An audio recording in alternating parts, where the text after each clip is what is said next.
Let's talk about some of the things that you see as environmental regulations or governmental regulations that are harmful. Definitely. I think there's several things that in theory are very good legislation or very good regulation, but for people that make their living on the land can definitely inhibit their ability to use what belongs to them and what they care for. The Endangered Species Act is one that comes to mind pretty easily, and it's a story of unintended consequences. And I think as we look at the legislation and regulation that impacts the industry and agriculture in general, that's definitely something that always needs to be considered. With the Endangered Species Act, we have more and more species that, with or without justification, get thrown into consideration for listing, which inhibits a landowner's ability to do basic things, to run cattle in his own pastures, or to mow, or to cut hay, or to do various things throughout the year. And definitely it's a story of unintended consequences. In theory, the regulation is meant to protect the species that make our country so great and that are part of the landscape.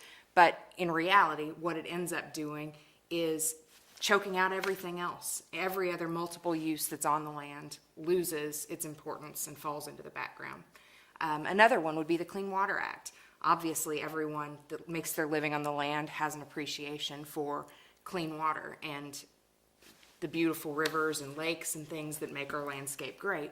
But when you've got regulations that define a navigable waterway as anything from a mud puddle to a playa lake to a drainage ditch to a river, then you've got people that are being regulated because water happens to pool up on their land.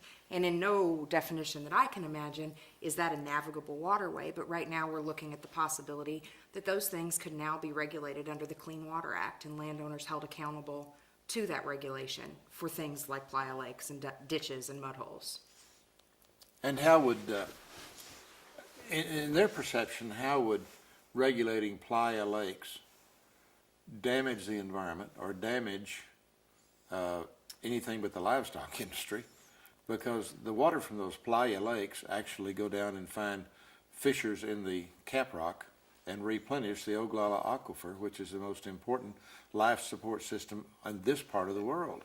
You're exactly right. How can that be construed as something that's detrimental? I think, again, that's the story of unintended consequences. I guess I prefer to see the best in people. So with few exceptions, I think that our legislators and regulators in Washington and at the statewide level don't intend to choke out our industry, but in the definition, it's broad enough that the people that do intend harm on our industry and do want to see agriculture put out of business and farmers and ranchers put out of business can then interpret the definition to include those things. I don't think you'd find a regulator or a legislator in DC or at any state capital in the country that would really honestly say these things need to be subject to the Clean Water Act. But it's all a matter of the definitions being broad enough to be abused and misused.